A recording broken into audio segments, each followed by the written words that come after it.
Let's get more on this now with Ivan Eland, who's a senior fellow and director of the Centre on Peace and Liberty at the Independent Institute. He joins us now from Washington, D.C. Really good to have you with us, Ivan. This is an extraordinary outcome, the first time a US court has stopped a presidential candidate appearing on a ballot due to charges of insurrection.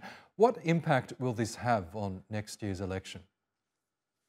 Well, it could have a big impact if the Supreme Court rules in favor of supporting or affirming the Colorado Supreme Court's legal opinion. And it is a very good legal opinion.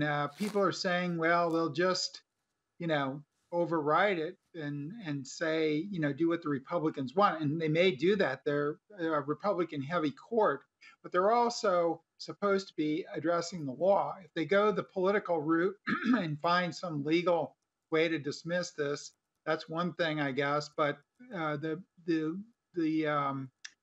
opinion is pretty good, and the Constitution is actually pretty clear. People are just taken aback by the fact that we should enforce it, and this is a question of not democracy, but it's a republic. We're a republic, and we do have these safeguards when the system against the minority, the majority, if the majority gets out of hand.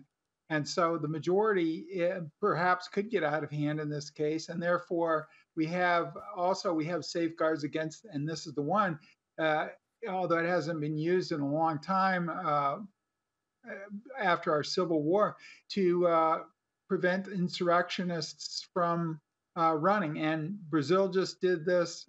Italy did it with Berlusconi, and the Germans do it with Nazis. They prevent people who are anti-system candidates who are trying to destroy the system. And so I think the legal reasoning is pretty airtight, but we'll see what the Supreme Court says. Yes, as you say, the US top court will now be tasked with deciding on Donald Trump's appeal against his disqualification in Colorado. But do you expect the court's conservative majority to have any bearing on how it might rule on the matter? Well, they're conservative, where I don't think Trump really is a conservative. He's more of a populist. And so I think a lot of these people sitting on the court do believe in conservative jurisprudence.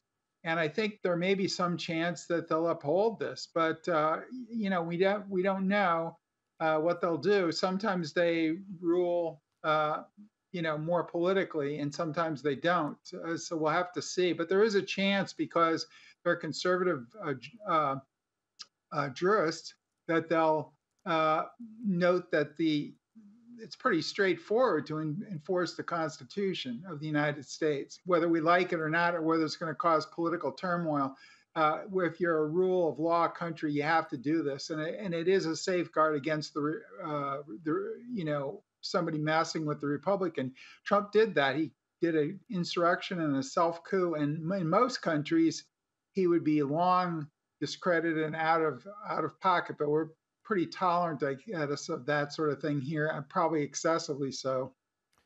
We know Colorado is only one state out of 50 that has disqualified Trump from the ballot. Some states, such as Minnesota, have already considered and dismissed similar cases. Others are still in train. Do you expect the outcome in Colorado to influence those trials that are still ongoing, that have invoked this insurrection clause?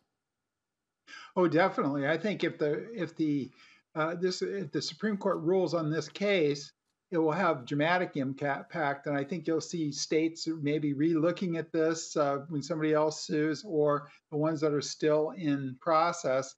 They have to pay attention to what the Supreme Court says. So whether they deny or go against the appeal or affirm the appeal, it's gonna have a lot of effect, I think, on the election.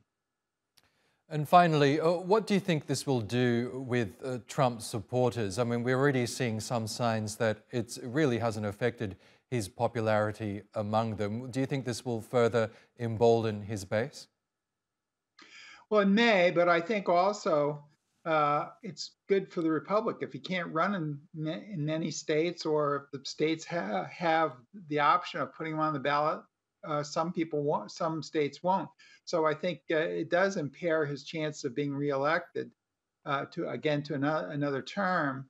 And so, uh, it just depends on what the court's ruling is. But certainly in the primaries, uh, he'll have more support in from his base, but it doesn't matter if he can't run, he'll fade away probably.